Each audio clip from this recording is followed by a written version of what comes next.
군병원 3층 응급치료실의 불빛은 새벽에도 꺼지지 않았다. 그곳엔 한 여군이 조용히 누워 있었다. 이마에 땀방울이 맺히고 창백한 얼굴은 방금까지의 훈련 지옥을 말해주고 있었다. 그녀의 이름은 윤하연 중사. 특전사 출신의 강인한 여군으로 알려졌지만 그날은 유난히 몸이 말을 듣지 않았다.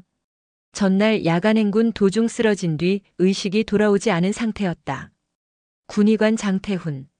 혈압이 너무 낮습니다. 링거 농도 높여요. 수액 속도 조금 더 올려요. 간호장교. 예, 대위님. 장태훈은 흰 가운 아래 피로가 묻은 얼굴을 하고 있었다. 하지만 그의 눈은 묘하게 윤하연의 얼굴에서 떨어지지 않았다. 피부는 하얗고 속눈썹은 길었으며 군인이라기엔 너무 고요한 인상이었다. 그는 몇 번을 고개를 저으며 스스로를 다그쳤다. 장태훈. 정신 차려, 장태훈. 환자야, 그냥 환자라고. 하지만 그날 밤 그는 분명히 선을 넘었다. 윤하연의 눈이 살짝 떴을 때였다. 희미한 형광등 불빛 아래로 누군가의 얼굴이 가까워졌다. 윤하연. 누구세요? 장태훈. 괜찮아요. 치료 중이에요. 지금은 말하지 마세요. 그 말과 함께 그의 손끝이 그녀의 이마를 스쳤다. 그리고 그 순간 그는 그녀의 입술에 가볍게 입을 맞췄다. 순간의 감정 아니면 어리석은 충동이었다. 하지만 그 짧은 접촉은 마치 전류처럼 흘러들어가 모든 것을 바꿔버렸다. 윤하연의 눈이 천천히 떴고 그의 입술이 떨어지기 직전 그녀의 목소리가 나지막이 새어나왔다. 윤하연. 뭐 하시는 겁니까, 대위님? 시간이 멈춘 듯 했다. 군의관은 얼어붙은 채 아무 말도 할 수 없었다. 그리고 문 밖에선 간호장교가 약 봉투를 들고 들어오고 있었다. 간호장교. 대위님, 약 가져왔습니다. 그녀의 시선이 잠시 이상한 공기를 감지했다. 장태훈은 급히 몸을 돌려 링거를 확인하는 척했다. 그날 이후 윤하연은 그 일을 말하지 않았다. 다만 그녀의 눈빛이 달라졌을 뿐이다. 야, 어제 의무실에서 장 대위님이 여군한테 얼마나 신경 쓰던데? 그 여군 그냥 평범한 사람 아니래. 어디서 들었는데? 무슨 정보사령부 출신이라나? 소문은 그렇게 퍼지기 시작했다. 하지만 진짜 이야기는 아무도 몰랐다. 윤하연은 단순한 여군이 아니었다. 아버지는 늘 말했지.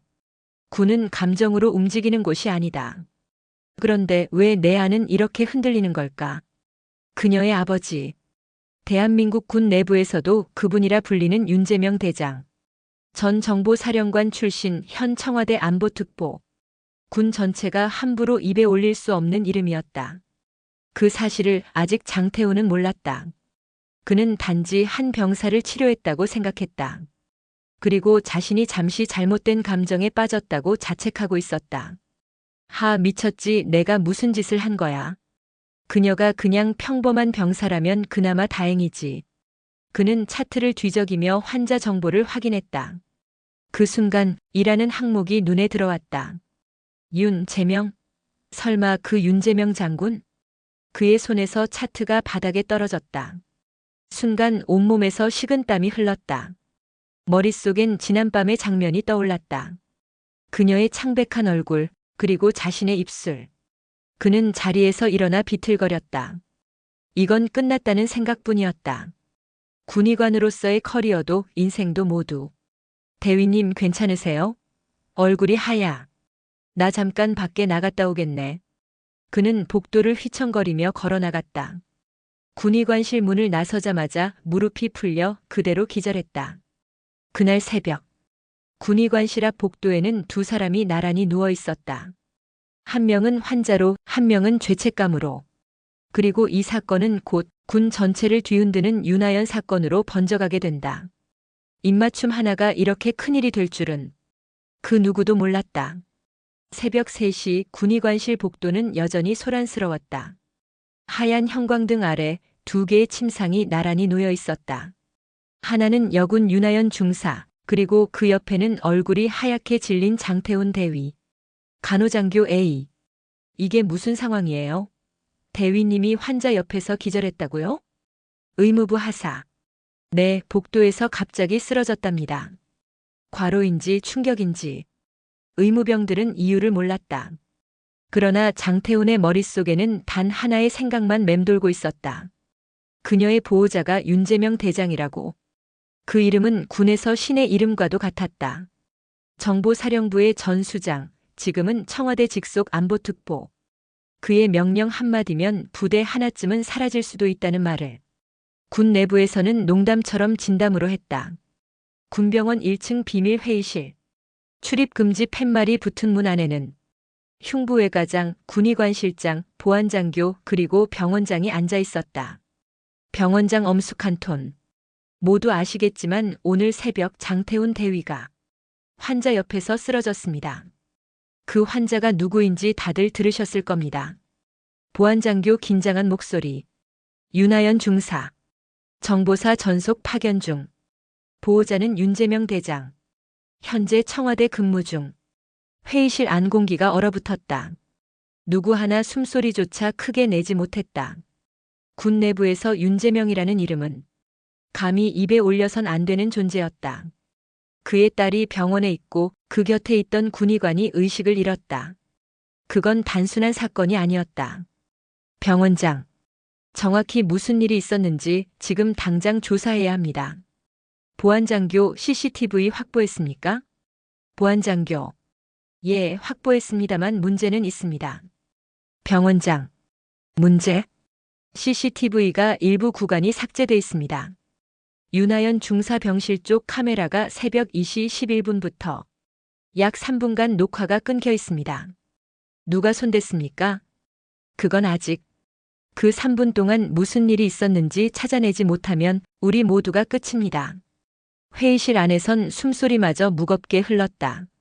누군가 속삭였다. 그 대위님 윤 중사에게 무슨 짓을 한 거 아닐까요? 그 말에 모두의 시선이 동시에 멈췄다. 병원장은 손가락을 탁자에 두드리며 낮게 말했다. 그게 사실이라면 우리 병원은 폐쇄됩니다. 윤하연은 그날 오전 천천히 눈을 떴다. 창밖으로 들어오는 햇빛이 눈부셨다. 하지만 머릿속은 여전히 흐릿했다. 어제 무슨 일이 있었던 거지? 기억의 조각이 스치듯 떠올랐다. 의무실의 하얀 불빛, 그리고 가까워지던 그의 얼굴. 그녀의 손끝이 무의식적으로 입술로 향했다. 잠시 머뭇거리다 그대로 손을 내렸다. 중사님 깨어나셨군요.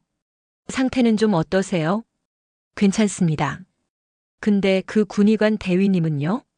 장태훈 대위요? 지금 휴게실에 계시는데 몸이 좀 안 좋으시다고. 윤하연의 눈빛이 잠시 흔들렸다. 그녀는 단지 병사로 남고 싶었다. 하지만 윤재명의 딸이라는 이름은 그녀를 늘 다른 세계에 묶어두고 있었다. 하연아, 약한 감정은 적에게 틈을 주는 거야. 군인은 울어선 안 된다. 절대. 내 아버지.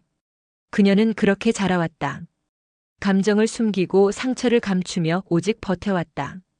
그런데 그날 의무실에서 느꼈던 그 한순간이 그녀의 모든 균형을 무너뜨렸다. 병원장님 CCTV 복원했습니다. 보시죠. 화면에는 흐릿하게 움직이는 장태훈의 그림자가 보였다. 그가 환자 쪽으로 다가가더니 손을 내밀고 잠시 고개를 숙였다. 이게 입맞춤처럼 보입니다. 확인됐군요. 그 순간 회의실 안은 싸늘해졌다. 누군가 속삭였다. 이건 단순한 사건이 아닙니다. 그녀의 아버지가 누군데요? 예, 병원장입니다. 수화기 너머의 목소리는 낮고 차가웠다. 내 딸 상태는? 예, 대장님. 회복 중이십니다. 곧 퇴원하실 수 있을 겁니다. 좋습니다. 그리고 그 병원에 장태훈 대위 있지요? 예, 그렇습니다만. 그 사람 잠시 붙잡아 두십시오. 제가 직접 내려가겠습니다. 직접 내려온다고요? 청와대 안보특보가 직접 군병원에 온다는 건 그냥 일이 아니야. 이건 징계가 아니라 숙청이야. 그 시각 병실에서 윤하연은 거울을 바라보고 있었다. 그녀의 얼굴엔 여전히 하얀 반창고 자국이 남아 있었다. 그녀는 거울 속 자신에게 말했다. 윤하연. 그 사람 왜 나한테 그런 거야? 잠시 후 문이 열리며 간호장교가 조심스레 속삭였다. 간호장교. 중사님, 병원장실에서 호출이 있습니다. 그녀는 아무 말 없이 자리에서 일어섰다. 창문 사이로 햇빛이 번지며 하얀 시트 위에 긴 그림자가 드리워졌다. 문 앞에는 헌병 2명이 서 있었다. 그리고 안쪽에선 장태훈 대위가 손을 떨며 앉아 있었다. 장태훈. 끝났군, 이제 끝이야. 문이 열리자 윤하연이 천천히 들어왔다. 그녀의 눈빛은 담담했지만 그 속엔 복잡한 감정이 뒤섞여 있었다. 윤하연. 대위님 괜찮으세요? 윤 중사 미안합니다. 그날 밤 나는 의사로서가 아니라 인간으로서. 그의 말은 거기서 끊겼다. 문 밖에서 누군가의 구두 소리가 다가왔다. 묵직하고 군기가 서린 발소리. 도착하셨습니다. 문이 열리며 한 남자가 들어왔다. 완벽하게 다린 정복, 빛나는 계급장. 그의 눈빛이 장태훈을 스쳤다. 잠시의 침묵. 그리고 그가 천천히 입을 열었다. 당신이 내 딸에게 뽀뽀를 했다고. 예, 대장님. 제 잘못입니다. 어떤 처분이든. 그만. 그 한마디에 방 안의 공기가 멎었다. 그의 눈빛은 차갑게 빛났다. 하지만 그 눈 속 어딘가엔 의문의 그림자가 있었다. 그녀가 뭐라고 했나? 아직 아무 말도 하지 않았습니다. 그럼 그 아이의 입으로 듣지. 하연아, 이게 사실이냐? 윤하연은 천천히 고개를 들었다. 모두의 시선이 그녀에게 쏠렸다. 그녀의 목소리가 떨렸다.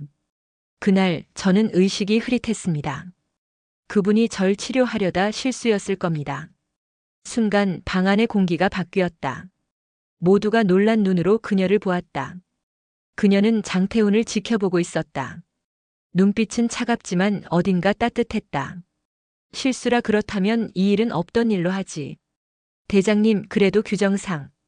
규정보다 사람을 봐야 할 때가 있지. 그는 천천히 장태훈에게 다가갔다. 그리고 손을 내밀었다. 대위. 내 딸을 살려줘서 고맙네. 고맙다니요? 하지만 다음에 이런 일이 또 있다면 그땐 내 손으로 직접 처리하지. 그는 그렇게 말하고 돌아섰다. 구두 굽소리가 점점 멀어졌다. 그날 이후 군병원은 다시 평정을 되찾았다. 하지만 모두 알고 있었다. 이 일은 끝나지 않았다는 걸. 윤하연은 여전히 병실에 누워 있었고 장태훈은 매일같이 그녀의 곁을 지나쳤다. 단 한 번의 시선 교환 없이. 그 사람은 날 살렸고 망쳤다. 하지만 이상하게 그날의 온기가 아직 남아있다. 그날의 뽀뽀는 단순한 실수가 아니었다. 그건 비밀의 시작이었다. 그리고 곧 군 내부의 권력과 감정이 얽힌 거대한 폭풍이 몰려오기 시작한다. 이틀이 지났다. 군병원은 아무 일도 없었다는 듯 평온했다.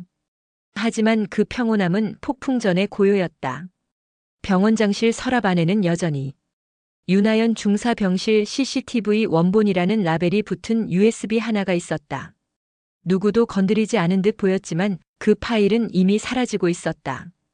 보안장교 최상혁 대위는 혼자 커피를 마시며 CCTV 서버를 확인했다. 그의 눈썹이 찌푸려졌다. 화면 한가운데에는 데이터 삭제 로그 표시가 떠 있었다. 삭제된 시각이 새벽 3시 14분. 그 시간엔 나밖에 없었는데. 그의 손이 마우스를 멈췄다. 누군가 보안 등급을 뚫고 CCTV를 복사해간 흔적이 있었다. IP 추적을 시도했지만 결과는 내부 접속 관리자 계정. 관리자 권한. 그 권한은 오직 2사람에게만 있었다. 병원장 그리고 윤재명 대장. 최상혁. 대장님이? 왜 CCTV를 직접? 그는 즉시 병원장에게 보고하려 했지만 휴대폰에 도착한 문자 하나가 그를 멈추게 했다. 발신자 미확인 번호. 그 파일에 손대지 마라. 내 가족이 위험해진다. 최상혁은 손을 떨었다. 누군가 지켜보고 있었다. 그는 본능적으로 모니터를 끄고 방불을 껐다. 하지만 그 어둠 속 모니터 반사에 비친 창문 너머로 누군가의 그림자가 스쳐 지나갔다. 윤하연은 완전히 회복된 듯 보였다. 하지만 눈 밑에는 짙은 그림자가 드리워져 있었다. 그녀는 침대 머리맡에 놓인 흰 봉투를 발견했다. 그 위엔 짧은 메모 한 장. 내가 본 걸 잊지 마라. 진실은 늘 기록 속에 있다. 장태훈 대위. 그녀는 조심스레 봉투를 열었다. 안에는 작은 USB 하나와 내가 본 진실이라는 제목이 적힌 수첩 한 권이 들어있었다. 그녀는 USB를 노트북에 꽂았다. 화면에는 영상 하나가 떴다.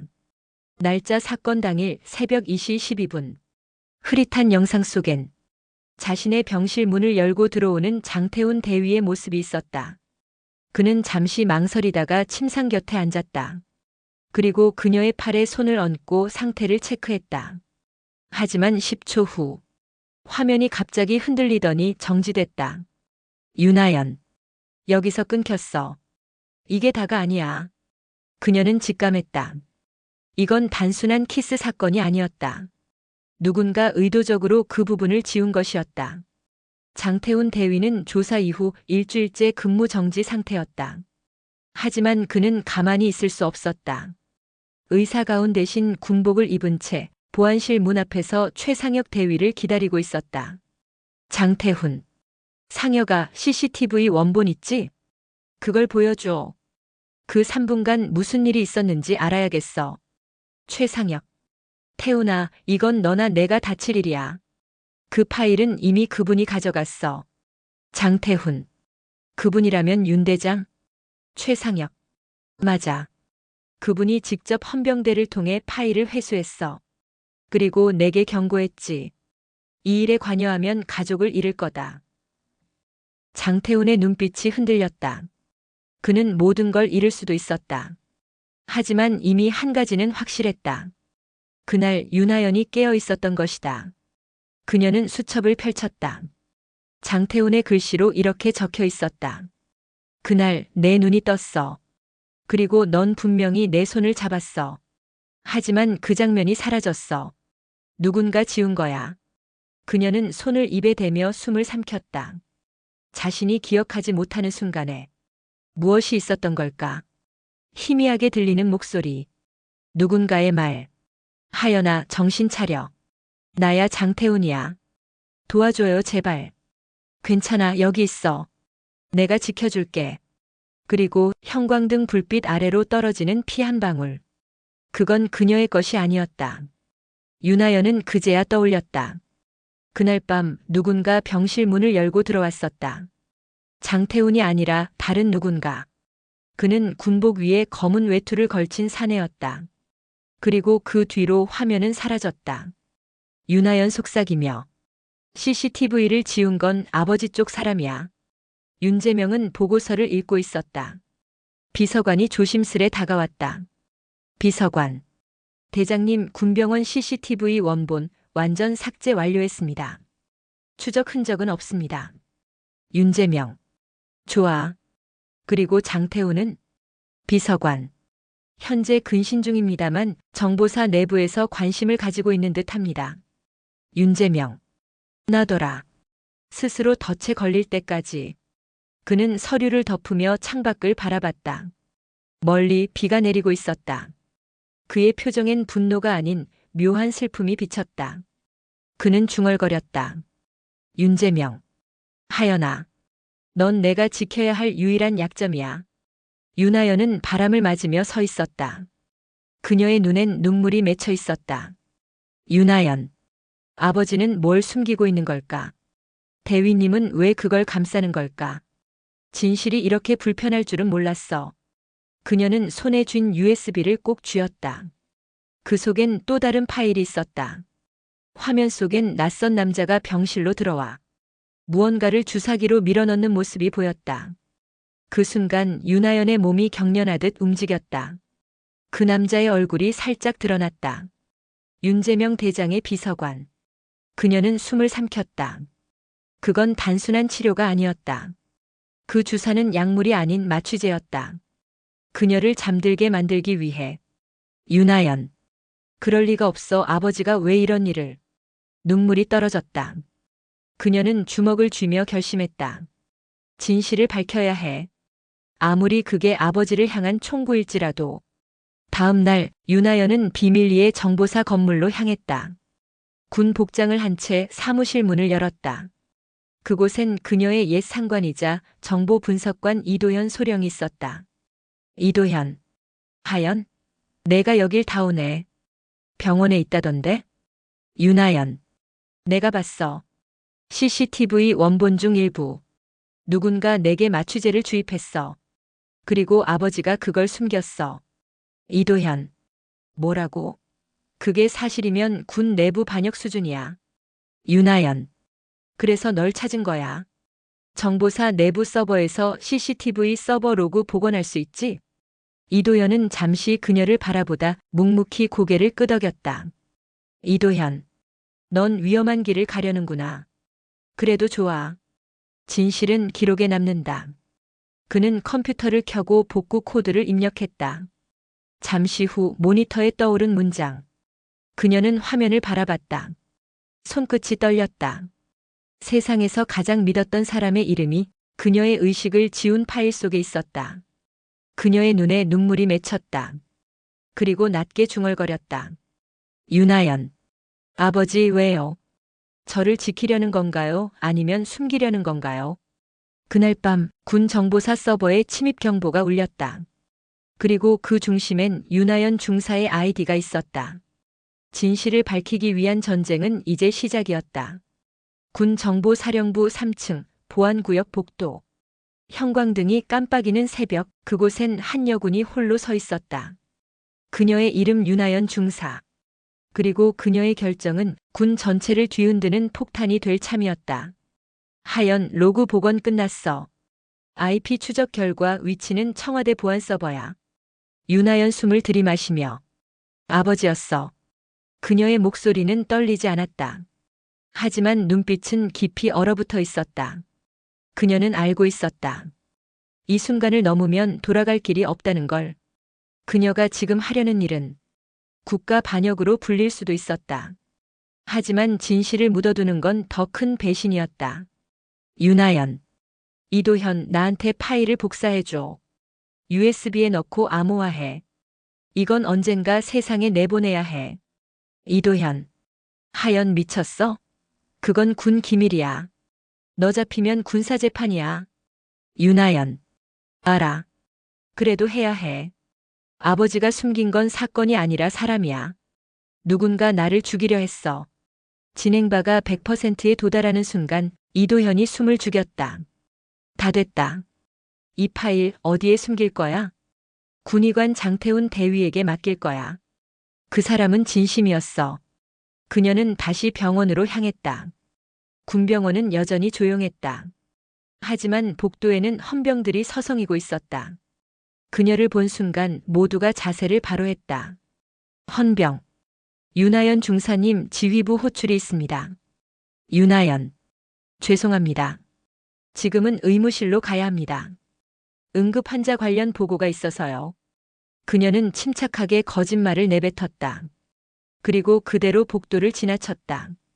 가슴 안엔 작은 USB 하나, 그 안에는 군 내부의 최고 기밀 파일. 장태우는 의무실 책상 앞에 앉아 있었다. 그는 복귀 명령을 받지 못했지만 떠날 수가 없었다. 그녀가 다시 나타날 것 같은 예감 때문이었다. 문이 열리고 윤하연이 들어왔다. 짧은 순간 두 사람의 시선이 마주쳤다. 대위님. 하연 중사? 아직 퇴원 안 했습니까? 저 부탁드릴 게 있습니다. 그녀는 작은 USB를 꺼내 책상 위에 올려놨다. 그리고 낮게 말했다. 이 안에 그날의 진실이 들어 있습니다. 아버지가 숨긴 모든 것. 장태우는 놀란 듯 USB를 바라봤다. 그는 본능적으로 병실 문을 닫았다. 하연 중사, 지금 무슨 말을 하는 겁니까? 그날 전 의식이 없지 않았어요. 누군가 제게 약을 주사했어요. 그리고 그 사람이 아버지의 비서관이었습니다. 뭐라고요? 그럼 당신은 살해될 뻔했죠. 이건 단순한 의료사고가 아니에요. 군 내부에 숨겨진 거대한 조작입니다. 장태우는 숨을 삼켰다. 그녀의 눈빛엔 흔들림이 없었다. 그건 두려움이 아닌 결심이었다. 이미 끝났어요, 대위님. 내가 아버지의 딸이라는 순간부터. 그녀는 주머니에서 군 증표를 꺼내 테이블 위에 올려놨다. 윤하연 정보사령부 특임팀. 그건 단순한 계급이 아니었다. 그녀가 내부 고발자로서 군 전체를 상대해야 할 운명이라는 선언이었다. 장태훈. 좋아요. 제가 도와드리겠습니다. 하지만 이건 둘이 할 수 있는 일이 아닙니다. 그는 노트북을 켜고 병원 내부 네트워크를 열었다. 장태훈. 정보사 서버 접근은 불가능합니다. 하지만 의료기록 서버엔 자동 백업이 남아있어요. 그날 밤 누가 출입했는지 확인할 수 있죠. 화면엔 수많은 출입 기록이 떴다. 그중 한 줄이 그들의 눈을 사로잡았다. 김도한 아버지 비서관이에요. 그 인간이 당신 병실에 들어온 게 기록으로 남았군요. 이제 증거는 확실합니다. 그 순간 병원 비상벨이 울렸다. 보안 경보. 비인가 접근 탐지. 서버룸 폐쇄 진행 중. 장태훈이 재빨리 노트북을 닫았다. 장태훈. 누군가 우릴 감시하고 있어요. 이제 이 자료를 밖으로 빼야 합니다. 윤하연. 방법이 있나요? 있습니다. 군 네트워크를 통하지 않고 민간 의료기관 서버로 전송하면 됩니다. 단 1분만 버티면 돼요. 의무실 문이 거칠게 열렸다. 멈춰. 모두 손들어. 헉. 하연 중사 뒤로. 총구가 겨눠지고 순식간에 방 안 공기가 얼어붙었다. 헌병대원 5명이 둘을 포위했다. 그리고 그 중심엔 윤재명 대장의 비서관 김도한이 있었다. 그의 얼굴엔 미소가 떠올랐다. 김도한. 역시 이렇게까지 오셨군요, 중사님. 대장님 명령입니다. 파일을 넘기십시오. 윤하연. 당신이 내게 주사했죠. 김도한. 명령이었습니다. 당신이 진실을 아는 순간 누군가는 사라져야 했거든요. 순식간에 몸싸움이 벌어졌다. 장태훈은 책상을 뒤집어 헌병의 총을 밀쳐냈다. USB가 공중으로 튕겨나갔다. 윤하연은 몸을 날려 그걸 붙잡았다. 그리고 외쳤다. 윤하연. 이건 내 증거야. 그녀는 의무실 창문을 깨고 뛰어내렸다. 2층 높이 유리 파편이 흩날리며 새벽 공기가 폭발처럼 밀려들었다. 장태훈은 그녀 뒤를 따랐다. 그들은 숨을 고르며 벽 뒤에 몸을 숨겼다. 멀리서 헌병들의 손전등이 번쩍였다. 윤하연. 이제 어디로 가야 하죠? 장태훈. 내가 아는 곳이 있습니다. 군 감시망이 닿지 않는 곳이에요. 거기서 우리가 가진 걸 세상에 내보내죠. 그녀는 고개를 끄덕였다. 그 순간 모든 것이 명확해졌다. 그녀는 이제 군의 딸이 아니라 진실의 증인이었다. 대위님, 이제부터 우리는 도망자가 아니라 증거를 가진 자예요. 어둠 속을 달리는 군 트럭 한 대. 그 안에는 2사람, 그리고 군의 비밀이 담긴 USB 하나. 그날 새벽 군병원은 전면 통제되었다. 언론에는 아무 소식도 없었다. 하지만 어딘가에서 진실은 이미 전송되기 시작하고 있었다. 새벽 3시 40분. 서울 외곽국도 검은 트럭 한 대가 비를 가르며 달리고 있었다. 운전석에는 장태훈 대위, 조수석에는 윤하연 중사. 둘의 얼굴엔 피로와 긴장이 뒤섞여 있었다. 윤하연 낮게. 우린 지금 어디로 가고 있는 거예요? 장태훈. 의정부 근처. 내가 군의관으로 근무하던 민간 협력병원이 있어요. 그곳 서버에 임시 백업을 걸어두었죠. 군 감시망은 닿지 않습니다. 윤하연. 그 파일 이미 전송된 거 맞죠? 절반만. 전송 도중 헌병대가 들어왔어요. 남은 절반은 당신 USB에 있습니다. 그 USB 하나가 국가를 무너뜨릴 수도 있었다. 윤하연은 조수석 창가에 비치는 자신의 얼굴을 바라보았다. 눈가엔 피곤함과 어딘가 알 수 없는 결의가 섞여 있었다. 나는 이제 아버지의 딸이 아니다. 그가 만든 진실을 바로 잡아야 한다. 그게 내 마지막 임무다. 윤재명 대장은 불 켜진 집무실에서 서류를 보고 있었다. 비서관 김도한이 조심스레 문을 두드렸다. 김도한. 대장님, 보고 드리겠습니다. 윤하연 중사와 장태훈 대위가 병원을 이탈했습니다. 군 네트워크로 일부 영상이 전송된 흔적이 있습니다. 윤재명. 어디로 갔나? 김도한.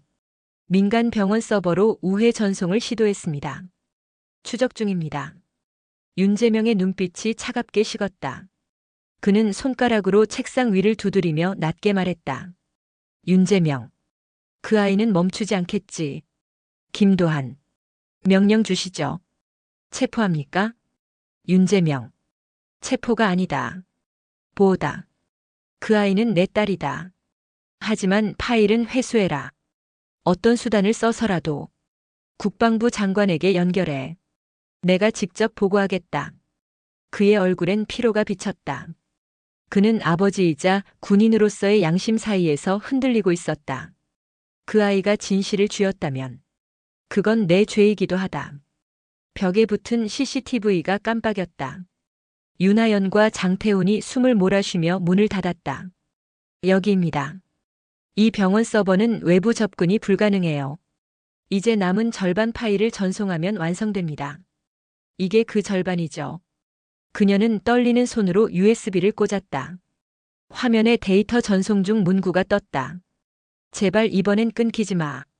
전송률 32%, 57%, 88%. 마지막 99%에 도달하려는 순간 모니터가 번쩍이며 꺼졌다. 윤하연. 안 돼. 장태훈. 누군가 외부에서 차단했어요. 우릴 찾은 겁니다. 밖에서는 검은 SUV 세대가 병원으로 다가오고 있었다. 차 문이 열리며 검은 정복을 입은 요원들이 내렸다. 그들의 팔에는 청와대 보안국 완장이 달려 있었다. 윤하연. 아버지 쪽 사람들이에요. 장태훈. 하연 중사 USB 가져요. 저들이 서버만 차단했지 저장 장치는 못 건드렸어요. 이걸 들고 빠져나가야 합니다. 그녀는 숨을 고르고 노트북 뒤편 비밀 통로로 몸을 숙였다. 좁은 환기 덕트 안으로 들어가자 차가운 쇠 냄새와 먼지 냄새가 뒤섞였다. 그녀의 심장은 요동쳤다. 아버지, 왜 이러세요? 당신이 지키려는 건 명예입니까? 아니면 죄입니까? 보안국 요원. 대상 2명, 지하 쪽으로 도주. 차단선 3번 발동. 총성이 울리고 유리창이 산산이 부서졌다. 장태훈은 그녀를 보호하기 위해 몸을 던졌다. 윤하연. 대위님. 장태훈 괜찮아요. 달려요 하연 중사. 그의 어깨에서 피가 흘렀다. 하지만 그는 멈추지 않았다. 그들은 빗속을 달렸다. 수많은 불빛이 번쩍이며 그들을 쫓았다. 마치 한나라 전체가 그 USB 하나를 막기 위해 움직이는 듯 했다. 국방부 장관. 윤 특보님 상황이 심각합니다. 윤 중사가 가지고 있는 파일이 외부로 나가면 군의 의료윤리뿐 아니라 작전 기밀까지 노출됩니다. 윤재명. 그래서 제가 움직이는 겁니다. 국방부 장관. 그건 이해하지만 지금 그녀는 내부 고발자입니다. 체포 명령이 이미 떨어졌습니다. 윤재명. 딸을 잡으러 가는 명령이라. 이게 군인으로서의 의무인가, 아버지로서의 죄인가. 그는 잠시 침묵했다. 그리고 결심한 듯 말했다. 윤재명. 장관님, 그 아이를 제가 직접 데려오겠습니다. 다른 누구도 손대지 마십시오. 윤하연은 비에 젖은 옷을 짜내며 숨을 고르고 있었다. 장태훈은 어깨에 상처를 붕대로 감았다. 윤하연. 괜찮아요? 장태훈. 이 정도야 전투의학 훈련에서 더 아픈 걸 봤죠. 그녀는 조용히 그의 손을 잡았다. 그리고 말했다. 윤하연. 대위님. 이제 이건 단순히 군의 문제가 아니에요. 아버지가 숨긴 건 국가의 부패예요. 장태훈. 그럼 세상에 알려야죠. 그녀는 노트북을 켰다. 비가 새어들어오는 천장 아래 USB의 붉은 불빛이 깜빡였다. 그녀는 군 내부 폭로 전용 암호망 화이트 리포트에 접속했다. 그건 군 내 부패를 폭로하기 위한 비밀 포털이었다. 이제 세상이 알게 될 거예요. 누가 진짜 죄인인지. 전송 성공. 그 순간 노트북 화면에 업로드 완료 내부 리포트 접수 라는 문구가 떴다. 윤하연은 손을 떨며 노트북을 닫았다. 눈물이 고였다. 끝났다. 이제 진실은 세상에 나갔다. 그러나 그 순간 트럭 헤드라이트 불빛이 폐가 앞을 비췄다. 차에서 내린 한 남자. 정복 차림의 윤재명 대장. 그의 얼굴엔 분노 대신 서글픈 눈빛이 있었다. 아버지, 이런 곳까지 와야 했냐 하연아. 왜 날 속였어요? 왜 내 기억을 지웠어요? 그날 왜 주사를 놓게 했냐고요? 윤재명은 잠시 침묵하다가 낮게 말했다. 윤재명, 너를 지키기 위해서였다. 그날 내가 본 건 단순한 의료사고가 아니야. 국가의 비밀 작전 중 한 고위 장성의 부패가 드러났고, 너는 그 현장에 있었지. 무슨 말이에요? 그 장성은 내 동료였고 그가 널 죽이려 했다. 나는 그걸 막기 위해 내 기억을 지운 거다. 내가 살아야 내가 움직일 수 있었으니까. 그녀의 눈에서 눈물이 흘렀다. 모든 진실이 하나의 점으로 연결되었다. 그럼 왜 지금까지 숨겼어요? 나라를 위해서다. 하지만 이제 아버지가 아니라 군인이 아닌 사람으로서 너에게 사죄하마. 그는 허리춤에서 권총을 꺼냈다. 그리고 그것을 그녀의 손에 쥐어줬다. 내가 진실을 세상에 내보냈다면 이제 나의 임무는 끝이다. 아버지 안 돼요. 한 발의 총성이 비를 가르며 울려 퍼졌다. 그리고 침묵. 윤하연이 비틀거리며 그를 끌어안았다. 아버지 제발. 그날 새벽 청와대는 침묵했다. 어느 장군의 자살, 그 이유는 기록되지 않았다. 하지만 익명의 내부 고발 파일 하나가 언론을 통해 세상에 퍼져나갔다. 윤하연 사건군의 침묵 속에서 아침 뉴스는 전국을 뒤흔들었다. 방송국마다 같은 속보가 흘러나왔다. 청와대 안보특보 윤재명 대장 자택서 숨진 채 발견. 군 병원 CCTV 조작, 내부자 폭로로 드러나. 군 기밀 은폐, 누가 진실을 막았나. 세상은 충격에 빠졌다. 그리고 그 모든 뉴스의 중심엔 단 한 이름이 있었다. 윤하연. 윤하연 중사는 청와대와 군 상층부의 비리를 폭로한 내부 고발자로 지목됐습니다. 그러나 군 당국은 그녀를 군사기밀 유출 혐의로 체포하겠다는 입장을 밝혔습니다. 진실은 세상에 드러났지만 그녀의 이름은 더 이상 영웅이 아니었다. 언론은 그녀를 용기 있는 폭로자라 불렀지만 군은 그녀를 반역자라 불렀다. 창문 밖으로 눈이 내리고 있었다. 산속의 고요함 속 벽난로 불빛이 두 사람의 얼굴을 비추고 있었다. 당신 이름이 전국 뉴스에 나왔습니다. 이제 숨을 곳도 없겠네요. 장태훈. 그래도 세상은 진실을 알게 됐잖아요. 윤하연. 진실은 세상을 바꿨을지 몰라도 우린 끝났어요. 그녀의 말엔 체념이 묻어 있었다. 그녀는 아버지를 잃었고 군의 신뢰도 잃었다. 그러나 그녀의 곁에는 끝까지 남은 단 한 사람, 장태훈이 있었다. 당신 혼자가 아닙니다.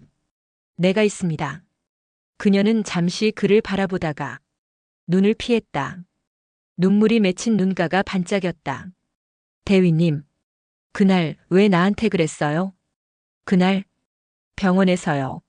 내가 깨어났을 때 당신이 내게 키스했잖아요. 그는 말문이 막혔다. 그날의 실수, 그 순간의 감정이 다시 되살아났다. 그건 충동이었어요. 당신이 죽을지도 모른다는 생각에 감정이 앞섰습니다. 그땐 이해 못했어요. 근데 지금은 알 것 같아요. 그건 생명보다 뜨거운 순간이었죠. 그녀는 조용히 그에게 다가갔다. 그리고 떨리는 목소리로 말했다. 윤하연, 지금도 그때처럼 나를 지킬 수 있나요? 죽는 한이 있어도. 그들의 시선이 맞닿았다. 그리고 아주 짧은 그러나 모든 걸 담은 입맞춤이 이어졌다. 그들은 서로를 바라보며 잠시 세상을 잊었다. 하지만 현실은 금세 그들을 다시 덮쳤다. 장태훈 급히. 신호가 잡혔어요. 군이 이곳 위치를 추적 중입니다. 윤하연. 그럼 이제 도망칠 곳도 없네요. 장태훈 단호히. 아니요. 우린 싸워야 합니다. 국방부 장관과 합참의장이 긴급회의 중이었다. 국방부 장관. 청와대 측에서 이 사안을 묵살하면 군 통제권 자체가 흔들립니다. 윤하연 중사와 장태훈 대위, 즉시 체포 지시 내려야 합니다. 합참의장. 그러나 여론이 좋지 않습니다. 이미 국민은 그들을 영웅으로 보고 있어요. 국방부 장관. 영웅? 군 기밀을 유출한 범죄자입니다. 진실이 아니라 혼란만 남겼어요. 그들은 자신들의 명예를 지키기 위해 또 다른 거짓을 준비하고 있었다. 보도자료 초안군 관계자. 윤 중사의 폭로는 사실과 다르며 외부 세력의 조작에 의해 왜곡된 것으로 판단된다. 진실은 세상에 나왔지만 권력은 여전히 말을 바꿨다. 진실보다 중요한 건 체면이었으니까. 앵커 음성. 국방부는 이번 사건을 내부 보안 사고로 규정하며 윤 중사와 장 대위의 체포를 위해 수사팀을 구성했습니다. 윤하연 라디오를 끄며 이젠 진짜 끝났네요. 아직 아닙니다. 당신이 가진 원본, 그걸 언론에 직접 넘깁시다. 인터넷이 아니라 생방송으로. 그녀의 눈빛에 다시 불이 켜졌다. 무너졌던 의지가 되살아났다. 좋아요. 이제 진실을 숨길 사람은 아무도 없어요. 밤 11시 30분. 두 사람은 검은 코트를 입고 조용히 움직였다. 손에는 마지막 USB가 쥐어져 있었다. 윤하연. 방송국 내부 협력자 정말 믿을 수 있나요? 장태훈. 내 동기입니다. 예전에 국방홍보원에 있었어요. 우리 사정 다 알고 있습니다. 그들은 엘리베이터를 타고 보도국 층으로 향했다. 하지만 문이 열리자마자 헬멧을 쓴 헌병들이 이미 대기 중이었다. 헌병대장. 윤하연 중사, 장태훈 대위. 군사기밀 유출 혐의로 체포합니다. 윤하연. 어떻게 여길? 장태훈. 배신당했군요. 그들은 도망쳤다. 복도를 따라 비상계단으로 향했다. 총성이 울리고 벽이 갈라졌다. 이제 어떻게 해요? 이걸 들고 가요. 1층 스튜디오로 가서 생방송 마이크에 꽂아요. 진실을 직접 말하세요. 그럼 당신은요? 장태훈. 나는 당신을 지킬 겁니다. 끝까지. 그는 계단을 막아섰다. 그 사이 윤하연은 뛰었다. 1층 스튜디오 문이 눈앞에 보였다. 심장이 미친 듯이 뛰었다. 아나운서. 오늘 긴급 속보가 들어왔습니다. 그때 문이 열리고 윤하연이 들어왔다. 옷은 피범벅이었지만 그녀의 눈빛은 흔들리지 않았다. 저는 윤하연 중사입니다. 군의 거짓을 폭로합니다. 이 파일 안에는 청와대와 군 상층부의 부패가 모두 담겨 있습니다. 그녀는 USB를 꽂고 파일 재생을 눌렀다. 화면에 떴다. 삭제됐던 CCTV의 마지막 3분. 그 속에서 윤하연에게 주사를 놓던 남자의 얼굴, 그리고 윤재명 대장이 그를 막으려던 장면. 모든 진실이 전 국민 앞에 드러났다. 그날 밤 대한민국의 역사에 한 줄이 새겨졌다. 윤하연 사건 진실의 밤. 그녀의 용기와 눈물은 군의 침묵을 깼다. 며칠 후 총상을 입은 장태훈 대위는 응급실에 누워 있었다. 그 옆엔 눈물 젖은 윤하연이 있었다. 제발 이 눈 한 번만 떠봐요. 내가 지켰죠. 당신도 진실도. 그의 손끝이 그녀의 손을 쥐었다. 그날 군의 권력은 무너졌고 새로운 조사가 시작됐다. 하지만 그녀에게 남은 건 사랑과 죄책감뿐이었다. 윤하연. 진실은 세상을 바꿨지만 내 세상은 그날로 멈췄다. 그녀는 창밖의 아침을 바라봤다. 새벽 안개가 걷히듯 군의 어둠도 서서히 사라지고 있었다. 하지만 마음 한구석엔 여전히 그의 목소리가 울리고 있었다. 죽는 한이 있어도 당신을 지킬 겁니다. 서울중앙군병원 중환자실 401호. 새벽의 공기는 무겁고 차가웠다. 하얀 천장, 기계음만이 반복되는 공간. 그곳엔 아직 깨어나지 못한 장태훈 대위가 누워 있었다. 윤하연은 창가에 앉아 있었다. 그녀의 손끝엔 아직도 그의 피가 묻어 있었다. 그녀는 그 피를 닦지 못했다. 그건 그가 살아있다는 유일한 증거였으니까. 대위님, 이제 제 차례예요. 이번엔 제가 당신을 지킬 거예요. 그녀는 군에서 해임됐다. 법적으로는 군사기밀 유출자, 그러나 국민의 눈에는 진실의 상징이 되었다. 그런 그녀에게 국방부는 냉정했다. 윤하연 중사는 내부 자료를 무단 반출하고 군 기밀을 유출한 혐의로 군사재판에 회부될 예정입니다. 그녀의 폭로는 일부 사실이 왜곡된 것입니다. 세상은 또다시 혼란에 빠졌다. 영웅인가 배신자인가. 언론은 논쟁을 벌였고 청와대는 여전히 침묵했다. 그러나 그녀는 더 이상 세상의 시선을 두려워하지 않았다. 그녀에게 중요한 건 단 한 사람, 그 병실의 남자뿐이었다. 간호장교. 환자 상태가 위독합니다. 탄환이 신경 가까이에 박혀 있어 수술이 어렵습니다. 윤하연 불안하게. 다른 방법은 없나요? 간호장교. 군병원 시스템엔 신경보건 치료제가 있습니다. 하지만 그건 미승인 실험약이에요. 일반 환자에게 사용할 수 없습니다. 윤하연 결연히. 그럼 제가 가져오면 되겠네요. 그녀는 그 길로 병원을 나섰다. 군의 감시가 여전히 자신을 따라붙는 걸 알면서도 이번엔 도망이 아니었다. 사랑을 위한 전쟁이었다. 폐쇄된 연구소 앞 감시 카메라가 빛을 번뜩였다. 윤하연은 검은 후드를 뒤집어 썼다. 그녀의 눈엔 단단한 결의가 서려 있었다. 아버지가 나를 위해 만든 약. 이제 내가 그를 위해 훔쳐야겠네요. 그녀는 보안 패널 앞에서 USB를 꽂았다. USB엔 윤재명 대장이 남긴 마스터 코드가 담겨 있었다. 보안 등급 최상위. 접근 허용. 문이 열렸다. 그녀는 냉동 보관고 안으로 들어섰다. 안에는 수십 개의 약품과 파일이 정렬되어 있었다. 그녀는 그중 하나를 꺼냈다. 신경보건제 N-12 인체 적용 금지. 그 라벨이 붉게 빛났다. 윤하연 속삭이며. 대위님 기다려요. 이번엔 제가 목숨 걸 차례니까. 경비병 무전. 의상 접근 감지. 침입자 확인. 제3구역 봉쇄. 그녀는 주머니에 약병을 넣고 전력으로 뛰었다. 총구가 불을 뿜었고 벽이 깨졌다. 하지만 그녀는 멈추지 않았다. 윤하연 숨을 헐떡이며. 아버지, 당신의 죄를 사랑으로 갚을게요. 그녀는 담벼락을 넘어 뛰어내렸다. 팔이 찢어지고 다리가 휘청거렸지만 손 안의 약병만은 절대 놓지 않았다. 몇 시간 뒤 그녀는 다시 병원으로 돌아왔다. 새벽 4시 15분 중환자실 문 앞. 의사들이 그녀를 막아섰다. 군의관 1 단호하게. 윤 중사. 이건 명령 위반입니다. 윤하연. 명령 따위로 사람을 살릴 수 없어요. 그녀는 약병을 열고 자신의 혈관에 주사기를 찔렀다. 군의관 2 경악하며. 뭐 하는 겁니까? 윤하연. 내 몸엔 그의 혈액형과 같은 조직이 있어요. 내 몸으로 약을 활성화시킬 수 있어요. 그게 유일한 방법이에요.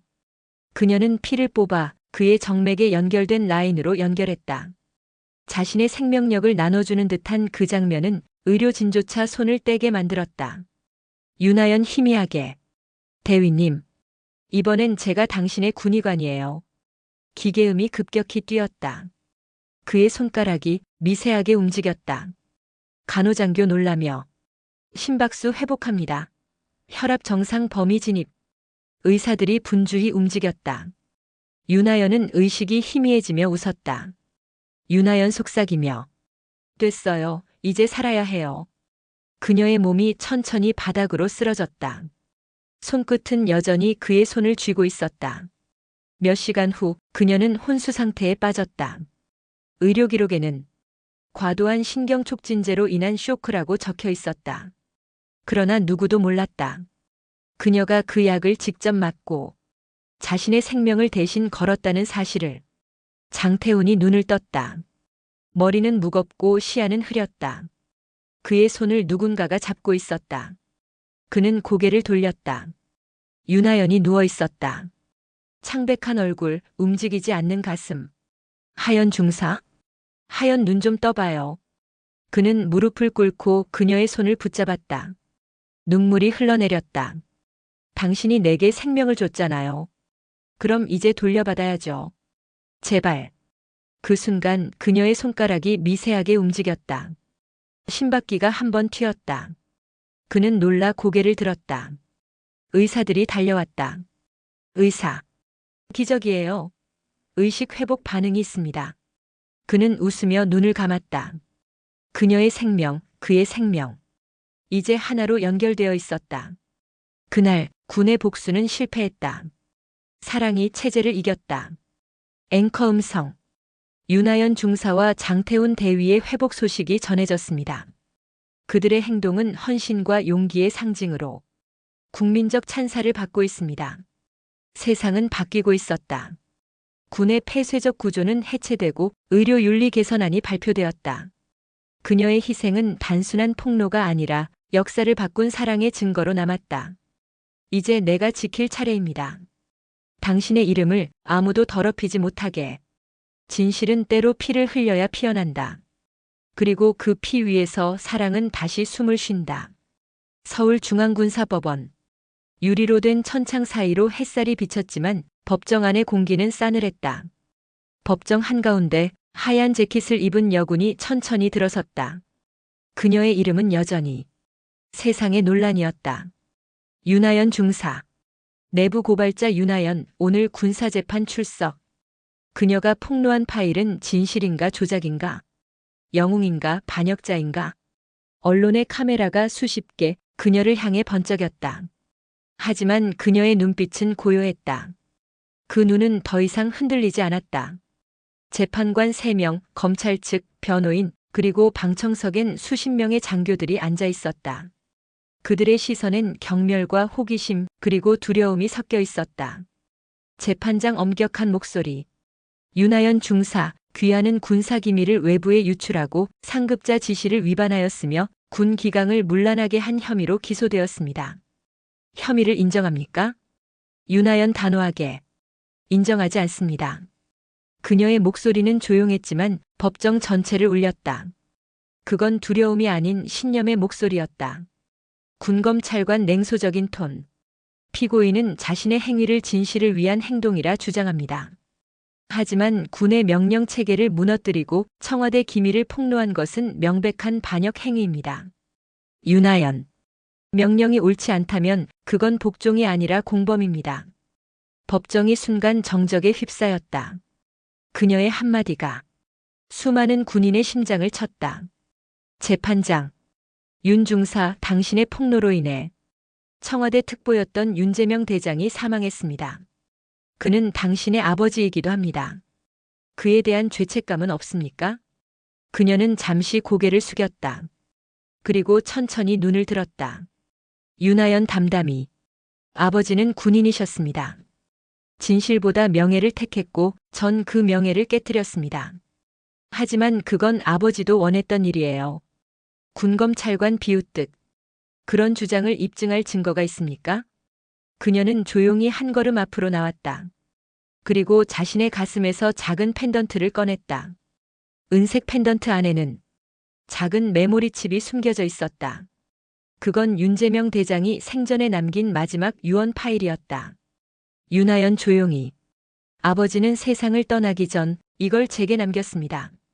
그녀는 파일을 법정 모니터에 연결했다. 화면이 켜지고 윤재명 대장의 목소리가 울려 퍼졌다. 윤재명 음성.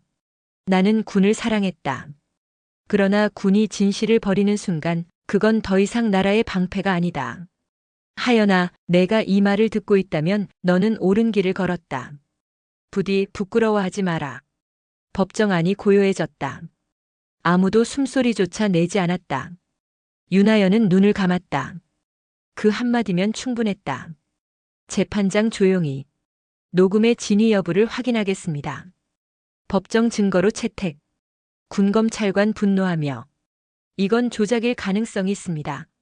재판장 단호하게. 조용히 하십시오, 검사님. 지금 이 자리에서 들은 건 군의 양심입니다. 그날 이후 그 음성 파일은 전 국민에게 공개되었다.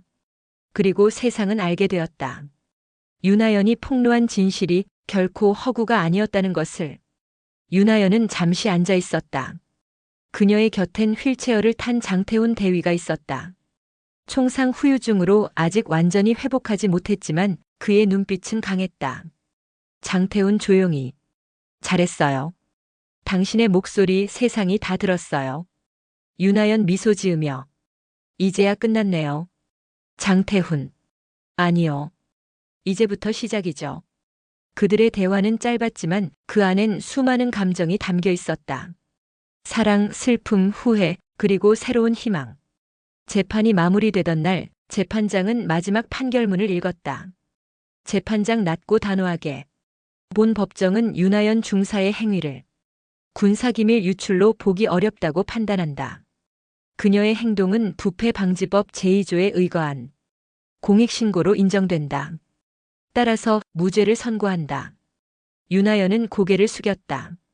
눈가로 눈물이 흘렀다. 장태훈은 천천히 일어나 그녀의 어깨에 손을 얹었다. 장태훈 조용히. 축하합니다. 이제 군인이 아닌 사람으로서의 삶을 시작할 수 있겠네요. 윤하연 웃으며. 그럼 대위님도 같이 걸어요. 군복 없이 법정을 나서는 순간 햇살이 그녀의 얼굴에 닿았다. 그토록 무겁던 세상이 이제는 조금 가벼워 보였다. 며칠 뒤 그녀는 한 무덤 앞에 섰다. 비석에는 단 한 문장. 진실은 침묵하지 않는다 윤재명. 그녀는 조용히 손을 얹었다. 윤하연 속삭이며. 아버지, 이제 괜찮아요.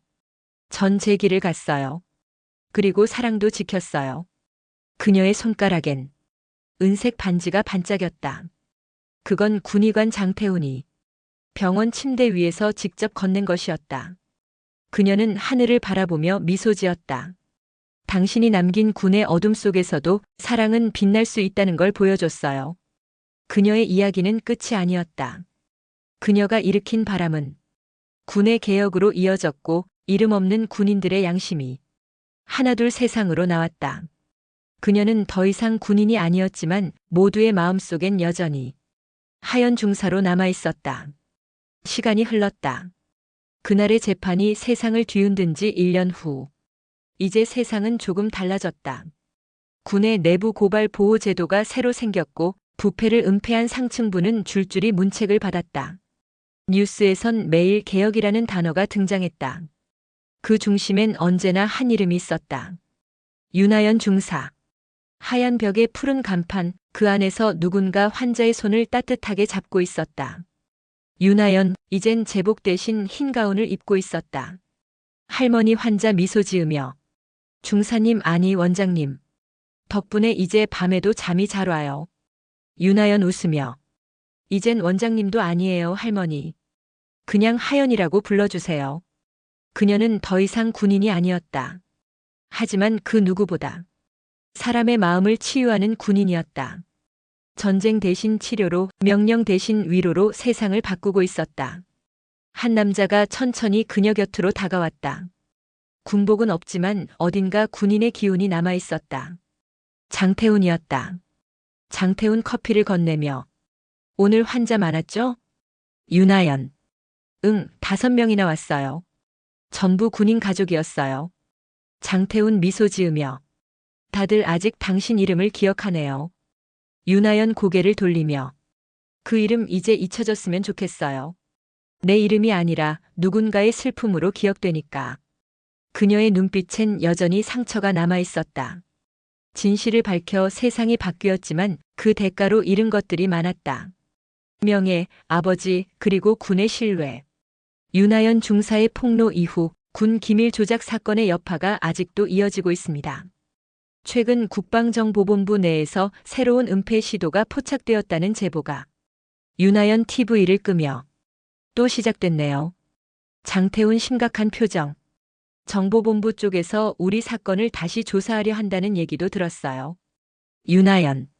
그들은 아직 끝내지 않았군요. 그녀가 세상을 바꿨지만 모두가 그 변화를 환영한 것은 아니었다. 군의 명예를 명분으로 삼는 세력은 여전히 존재했고 그들은 윤하연을 침묵시키려 했다. 달빛이 창문을 비추고 있었다. 그녀는 서류를 정리하던 중 탁자 위에 놓인 한 봉투를 발견했다. 보낸 사람의 이름은 없었다. 그 안에는 군 내부 문서 사본 한 장과 짧은 쪽지가 들어 있었다. 그들은 아직 끝나지 않았다. 윤재명 대장이 남긴 2번째 파일을 찾아라. 윤하연 속삭이며. 2번째 파일? 그녀의 손이 떨렸다. 아버지가 남긴 유언 파일은 하나뿐이라 믿고 있었다. 그런데 2번째라니. 그녀는 곧바로 전화를 걸었다. 그 번호는 그녀가 평생 의지해온 단 한 사람의 것이었다. 윤하연. 태훈 씨 큰일이에요. 아버지가 또 뭔가 남겼어요. 장태훈 놀란 목소리. 뭐라고요? 어디서요? 윤하연. 모르겠어요. 하지만 누군가 일부러 내게 이걸 보냈어요. 장태훈 단호하게. 그럼 이건 단순한 경고가 아니에요. 당신을 다시 끌어들이려는 겁니다. 윤하연 조용히. 그럼 더 찾아야겠네요. 이제 도망치지 않을 거예요. 그녀의 눈빛이 다시 변했다. 과거의 두려움이 아니라 새로운 결심이 깃든 눈빛이었다. 그녀는 오래된 관사로 향했다. 군 내부에서도 접근이 금지된 곳. 먼지 쌓인 서류들 사이에서 그녀는 한 통의 봉투를 발견했다. 윤하연 속삭이며 이건 아버지가 참여했던 비밀 프로젝트? 그 파일엔 충격적인 내용이 담겨 있었다. 군사 생명공학 실험, 의료용 신경재생제의 군사 전용 가능성. 즉, 윤하연이 장태훈을 살릴 때 사용했던 그 약이 원래는 병사가 아니라 무기로 개발된 물질이었다는 사실. 윤하연 눈을 부릅뜨며 아버지는 이걸 숨기려고 했던 게 아니었어. 멈추게 하려 했던 거야. 윤하연. 태훈 씨, 이 파일 위험해요. 그 약은 군이 사람을 살리려 만든 게 아니라 살상용 신경제였어요. 장태훈 침착하게. 그럼 그걸 폭로해야죠. 이제 그만 끝내야 합니다. 윤하연 결연하게. 맞아요. 이번엔 두렵지 않아요. 그녀는 다시 언론과 연락했다. 익명으로 프로젝트 ARK의 존재를 세상에 알리기 위해. 하지만 이번엔 상대가 달랐다. 그 파일을 가로채려는 그림자들이 이미 움직이고 있었다. 바깥에서 검은 SUV 2대가 멈춰섰다. 남자들이 내렸다. 그들의 팔에는 특수부대 문양이 있었다. 대상 확인. 윤하연 확보하라. 창문이 깨졌다. 그녀는 책상 밑으로 몸을 피했다. 핸드폰을 꺼내 단 한 사람에게 메시지를 보냈다. 태훈 씨, 만약 내가 연락이 없으면 그 파일을 세상에 보여줘요. 그녀는 뒤쪽 비상문으로 도망쳤다. 차가운 밤 공기를 가르며 달렸다. 바다 냄새가 코끝을 스쳤다. 그녀의 발소리가 모래 위를 때릴 때마다 그녀의 머릿속엔 하나의 목소리가 맴돌았다. 하연아, 진실은 침묵하지 않는다. 아버지의 목소리였다. 그녀는 절벽 끝에 섰다. 뒤에선 무장한 군인들이 다가오고 있었다. 손에는 여전히 작은 USB 하나가 들려 있었다. 지휘관 외침. USB를 내려놔라. 그 파일은 국가 기밀이다. 윤하연 단호하게. 이건 진실이에요. 진실은 국가의 적이 아니에요. 그녀는 USB를 들어 올렸다. 그리고 바다를 향해 던졌다. 진실은 당신들이 가질 수 없어요. USB는 바다 속으로 떨어졌다. 그 순간 총성이 울렸다. 하얀 코트 자락이 휘날리고 그녀의 몸이 뒤로 젖혀졌다. 눈부신 달빛 아래 윤하연의 모습이 바다로 사라졌다. 해경들이 수색을 시작했지만 그녀의 시신은 발견되지 않았다.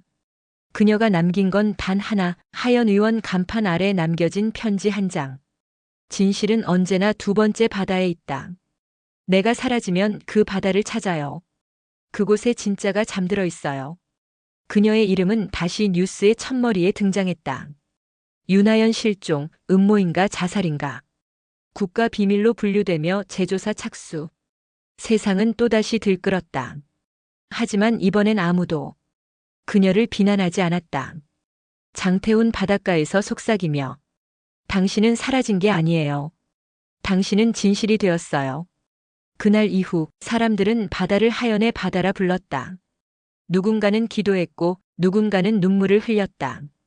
그리고 가끔 파도 소리 사이로 그녀의 목소리가 들렸다고 했다. 진실은 침묵하지 않는다. 그녀가 사라진 지 정확히 42일째 되는 날이었다. 대한민국 해안경비대는 동해 수심 60m 지점에서 USB 하나를 발견했다. 검은색, 염분에 부식된 금속 케이스. 그러나 놀랍게도 내부 데이터는 온전히 살아있었다. 그 이름 하나로 국가 전체가 다시 흔들리기 시작했다. 회의실 안 장군들과 요원들이 몰려 있었다. 그중 한 사람, 지팡이를 짚은 장태훈 대위가 조용히 들어왔다. 그는 이제 군복이 아니라 민간조사단 자격으로 불려온 상태였다. 정보국장 냉정한 목소리. 장전 대위, 당신이 이 파일과 직접 관련이 있다고 들었습니다. 장태훈. 그 파일은 윤하연 중사가 숨기려 했던 게 아닙니다. 세상에 드러내려던 진짜 증거였죠. 정보국장 비웃으며. 그래서? 그녀는 배신자로 끝났고 당신은 영웅 놀이를 하는 건가? 장태훈 단호히. 아니요. 그녀는 아직 끝나지 않았습니다. 그 말 한마디에 회의실의 공기가 무거워졌다. 그는 책상 위에 바닷물 자국이 남은 USB를 올려놓았다. 장태훈 조용히. 이건 그녀의 유언이자 당신들이 만든 거짓의 끝입니다. 그는 USB를 작동시켰다. 스크린에 암호문이 떠올랐다. 그리고 화면이 열렸다. 영상 하나가 재생됐다. 흐릿한 화면 속 익숙한 얼굴이 나타났다. 윤하연. 윤하연 영상 속. 이 영상을 보고 있다면 나는 아마 이 세상에 없을지도 몰라요. 하지만 진실은 죽지 않아요. 그녀의 얼굴은 피곤했지만 눈빛은 살아있었다. 윤하연 계속. 프로젝트 ARK는 단순한 치료제 실험이 아닙니다. 그들은 인간의 신경을 통제하는 기술을 개발하고 있었어요. 사람의 감정, 공포, 분노를 인위적으로 조작하는 기술. 그건 군을 위한 게 아니었어요. 권력을 위한 신형 세뇌 프로그램이었죠. 회의실 안에 모두가 숨을 죽였다. 누군가는 고개를 숙였고 누군가는 주먹을 꽉 쥐었다. 윤하연 영상 속. 아버지는 그걸 막으려 했어요. 하지만 늦었죠. 그분도 결국 그 실험의 일부가 됐어요. 그래서 저는 그걸 세상에 내보내기로 했어요. 그녀는 카메라를 똑바로 바라봤다. 진실은 침묵하지 않는다. 만약 내가 사라진다면 나를 기억하지 말고 내가 믿었던 세상을 지켜주세요. 영상은 그 한 문장을 끝으로 꺼졌다. 회의실 안 아무도 입을 열지 못했다. 정보국장 떨리는 목소리. 저 영상의 진위는? 장태훈 단호히. 위조가 아닙니다. 그녀의 목소리, 음파 패턴, GPS 위치 모두 검증됐어요. 정보국장. 그렇다면 장태훈. 그녀는 살았습니다. 장태훈. 이 영상이 녹화된 위치, 동해 위도 37.49도, 경도 129.12도. 그건 바로 군 해양기지 아래 폐쇄된 연구소 근처입니다. 그 순간 모든 시선이 바다로 향했다. 그녀가 사라졌던 바로 그곳. 하연의 바다. 잠수부들이 차례로 입수했다.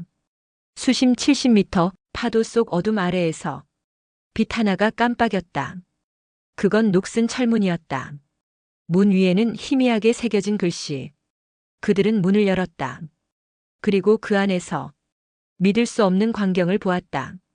의료 침대 수십 개, 기계에 연결된 신경장치들, 그리고 벽면에 빛나는 수백 개의 모니터. 그중 하나 모니터 화면에 심박수 그래프가 떠 있었다. 잠수요원 무전. 본부 여기 대상자 생체 신호 감지. 이름 윤하연입니다. 그녀는 살아있었다. 총상을 입고 시스템 내부의 신경재생 캡슐 속에서 생명을 이어가고 있었다. 그녀는 잠든 듯 고요했다. 눈을 감은 채 유리관 속 액체에 떠 있었다. 그녀의 머리엔 전극이, 심장에는 생체 모듈이 연결되어 있었다. 잠수요원 속삭이며 살아있어, 진짜 살아있어. 정보국장. 즉시 회수하라. 그녀는 국가기밀 인원이다. 장태훈 분노하며 그녀는 사람이에요. 실험체가 아니라. 정보국장 냉혹하게. 그녀가 살아있다는 건 ARK가 아직 작동 중이라는 뜻이지. 그건 더 큰 위험이야. 그날 밤 그녀를 구하려는 세력과 그녀를 영원히 묻으려는 세력이 동시에 움직였다. 파도가 배를 덮쳤다. 잠수요원들이 필사적으로 캡슐을 끌어올렸다. 그 순간 통신이 끊겼다. 무전음. 여기는 구조선 알파. 캡슐 확보하지만 신호 끈. 폭음이 들렸다. 바다는 다시 고요해졌다. 이튿날 해안에 한 남자가 쓰러져 있었다. 젖은 군복, 피로 얼룩진 손. 그는 캡슐의 일부 조각을 움켜쥔 채 속삭였다. 장태훈 희미하게. 하연 기다려요. 당신을 반드시 깨워줄게요. 그날 이후 하연의 바다 근처에선 이상한 전파가 감지되기 시작했다. 인간의 음성처럼 들리는 신호. 그 신호는 단 한 문장을 반복했다. 진실은 침묵하지 않는다. 그녀는 살아있었다. 육체는 잠들었지만 그녀의 의식은 세상 어딘가에서 여전히 싸우고 있었다. 그리고 세상은 이제 그녀의 마지막 귀환을 기다리고 있었다. 동해의 겨울 물살은 깊고 무거웠다. 검푸른 수면 아래 인간의 손길이 닿지 않는 구역. 그곳에 반짝이는 신경전극과 유리 캡슐들이 줄지어 눕혀 있었다. 그리고 그 한가운데 심전도는 안정적. 체온 36.3. 뇌파는 REM과 각성 사이의 얕은 경계. 한동안 끊겼던 신호가 다시 가늘게 깜빡였다. 진실은 침묵하지 않는다. 누군가는 그걸 단순한 잡음이라 말했다. 하지만 어떤 이들은 그것을 귀환의 신호라고 불렀다. 무표정한 지도 위에 붉은 점이 찍혔다. 좌표는 37.49, 129.1이 하연의 바다. 합동지휘관. 목표는 ARK돔 내부 신경재생 캡슐에서 SUBJ-ECT1을 분리, 해수면으로 안전구조 후 국립중앙의료원 뇌신경센터로 이송한다. 이해 있나? 민간관찰단 대표. 이번엔 은폐 말고 생중계로 갑니다. 국민이 지켜봐야 합니다. 짧은 침묵이 돌았다. 그리고 누군가가 조용히 손을 들었다. 장태훈. 제가 하강팀과 함께 내려가겠습니다. 합동지휘관. 당신은 민간 신분이요. 위험을 감수할 이유가. 장태훈. 그녀는 제 환자이자 제 동료입니다. 그리고 끝까지 지켜야 할 약속입니다. 그의 음성은 낮았고 흔들림이 없었다. 회의실의 무거운 공기가 그 한마디에 이윽고 풀렸다. 어둠 속에서 스팟라이트가 바다를 가르며 회전했다. 굴착용과 케이블을 흔들며 잠행하고 특수잠수사 6명이 순서대로 물에 들었다. 그 뒤를 검은 드라이슈트의 장태훈이 따랐다. 통신. 알파팀 하강. 깊이 6869시야 분량. 물살 강함. 주의. 브라보팀 우현 라인 진입. 돔 입구 확인, 패널 잠금 장치 파손 흔적. 진입 시도. 해수면 위 구조함의 갑판에는 카메라 14대가 배치되어 있었다. 전 세계 22개 채널과 공영방송이 공동 생중계하고 있었다. 수십만 시청자가 실시간으로 한 사람의 돌아옴을 기다렸다. 철문이 열리고 자욱한 미세 기포가 돔 안을 채웠다. ROV의 전조등이 번쩍이며 침묵의 병동을 비춰 올렸다. 잠수요원. 캡슐 16, 17대상 확인. 일시야 확보. 하강팀 세이프라인 고정. 유리관 속 은빛 전극에 둘러싸인 얼굴. 소금빛 머리칼 사이로 가늘게 뜬 속눈썹. 그리고 미동. 장태훈 속삭임. 하연. 그는 장갑 낀 손으로 캡슐 외벽의 급속 잠금 장치를 해제했다.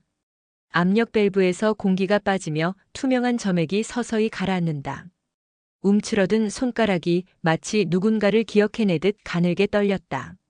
장태훈. 의식 반응 미세하지만 있다. 산소 교환 정상. 안정화 주사 후 분리 프로토콜 진행한다.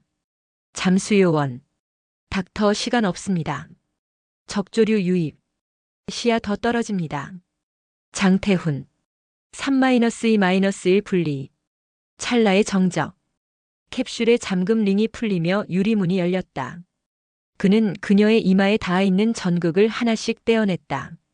마지막 전극을 분리하려는 순간 헤드셋에 노이즈가 끼었다. 훈씨. 그의 손이 멈췄다. 장태훈. 하연. 들려요? 진실은 침묵하지 않는다. 깨진 파형 속 분명한 모음 하나가 터졌다. 그녀의 목소리였다. 장태훈 숨을 삼키며. 이제 돌아가요. 다 끝났어. 그는 그녀를 들어 올렸다. 해저의 무게가 두 사람의 흉곽을 누른다. 그러나 그 무게 속에서 아이러니하게 숨이 트였다. 떠오름의 방향이 분명했기 때문이다. 탁. 스트레처가 데크에 올려진다. 의무팀이 달려와 튜브를 연결하고 체온 담요로 몸을 싸맨다. 응급에 호흡자발 미약 기계 호흡 보조. 동공 반응 살아있어. 혈압 90에 60. 수액 라인 유지. 카메라 플래시가 연신 번쩍였다. 그러나 그 어떤 렌즈도 그 순간의 체온을 담아낼 순 없었다. 한 사람의 시간이 다시 움직이기 시작했다는 사실을. 장태훈 귓가에. 듣고 있죠? 우린 위로 올라왔어요. 그는 그녀의 손을 쥐었다. 젖은 장갑 너머로 미약하지만 확실한 쥐어옴이 되돌아왔다. 의료진은 ARK 잔여 신경 패턴을 걷어내기 위한 역동기와 프로토콜을 시작했다. 빛, 소리, 체온, 그리고 기억의 지문을 동기화하는. 어쩌면 의학이라 부르기엔 벼랑 끝의 기술. 주치. 가장 확실한 자극은 익숙한 목소리입니다. 가장 오래 곁에 있었던 사람 당신이죠, 장 선생. 장태훈. 네. 그는 매 3시간마다 병실로 들어갔다. 그녀가 사랑하던 바닷가의 냄새를 말했고 첫 기상나팔을 듣던 훈련소 새벽을 이야기했다. 그리고 그 못다 한 말 하나를 천천히 꺼냈다. 장태훈. 그날 내가 실수로 건넨 키스는 실은 살려달라는 내 마음이었습니다. 이제 당신이 내게 숨을 나눠줬죠. 그러니 돌아와요. 반납할 게 많이 남았어요. 커피도 다툼도 그리고 미래도. 그는 말끝을 삼켰다. 머뭇거림 없는 고백보다 함께 살아낼 일상이 더 절실했기 때문이다. 이시지의 파형이 한 박자 크게 튄다. 동공이 미세히 흔들리고 손가락이 침대 시트를 더듬는다. 그녀의 입술이 말라갈 틈 아주 낮은 숨결이 떨어졌다. 윤하연 미세하게. 커피 싫다고 했잖아요. 의료진의 손이 멈췄다. 장태훈은 웃었다. 울음을 삼키는 웃음. 장태훈. 알아요. 대신 미숫가루. 윤하연. 그건 좋아요. 그녀의 눈꺼풀이 천천히 올라갔다. 천장에 빛이 번지고 선명해지며 한 사람의 윤곽으로 모였다. 윤하연. 왔네요. 장태훈. 끝까지. 그는 말 대신 손을 꼭 잡았다. 침묵은 길었지만 그 사이사이에 사과와 감사와 약속이 다 들어있었다. 완전히 회복하기까지 몇 주가 걸렸다. 그동안 정부는 ARK 관련 자료와 책임자를 국민 앞에 세웠다. 치료와 복원을 가장한 감정 조작 기술. 작전 실패의 죄를 미리 덮기 위한 인간의 침묵화가 있었다. 청문장 한 복판 마이크 앞에 선 이는 다름 아닌 윤하연이었다. 깊은 숨을 들이마시고 그녀는 조용히 말을 꺼냈다. 윤하연. 저를 살린 건 의학이 아닙니다. 멈춰있던 제 시간을 다시 움직이게 한 건 기다린 사람들입니다. 아버지는 영웅도 악인도 아니었습니다. 오류를 고치려 했고 때로는 그 오류가 되어버린 사람이었습니다. 우리는 때로 틀릴 수 있습니다. 중요한 건 틀렸다는 사실을 말할 용기입니다. 저는 반복해 말했습니다. 진실은 침묵하지 않는다고. 오늘 그 말을 국가가 증명해야 합니다. 은폐 대신 기록을, 체면 대신 구조를, 명령 대신 책임을 선택해 주세요. 마이크가 아주 작게 울렸다. 청문장은 오랜만에 박수라는 가장 인간적인 기록으로 가득 찼다. 회복 후 처음 찾은 곳. 굳은 훈장과 메달 대신 간결한 문장 하나가 새겨진 비석. 진실은 침묵하지 않는다. 윤재명. 윤하연. 아버지, 이젠 괜찮아요. 저 당신이 막으려던 걸 멈췄어요. 그리고 사랑도 지켰어요. 바람이 잎사귀를 뒤집었다. 그녀는 이내 미소 지었다. 슬픔을 다 말리고 난 사람만이 지을 수 있는 가벼운 미소. 작은 현수막. 오늘은 진료 후 4시에 마을 강연이 있어요. 기억을 돌보는 법.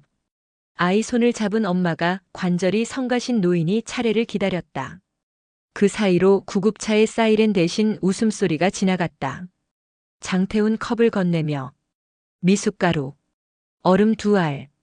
윤하연. 완벽해요. 그녀는 컵을 들고 밖으로 나섰다.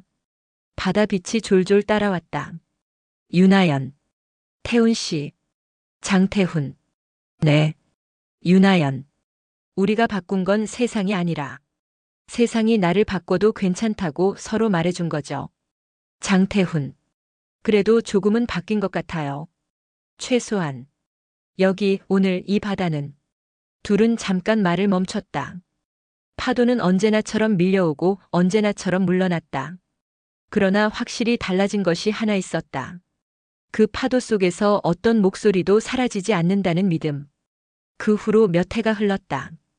군은 ARK를 공식 폐기했고 관련자들은 법의 심판을 받았다. 내부 고발자 보호법은 강화되었고 신경정신의학 연구에는 윤리감독 상설기구가 들어섰다. 그리고 사람들은 종종 묻곤 했다. 영웅이 된 기분이 어떤가요? 그녀는 늘 고개를 저었다. 윤하연. 영웅은 기록 속에서 존재하죠. 하지만 사람은 서로의 손을 잡는 순간 존재해요. 저는 사람이면 충분해요. 그녀가 진료실 문을 열 때마다 작은 종소리가 울렸다. 달라진 건 그 소리를 알아듣는 세상의 귀였다. 진실은 침묵하지 않는다. 그리고 사람도. 그녀는 영웅이 아니었다. 끝내 사람으로 남아 사람들을 다시 사람으로 만들었다.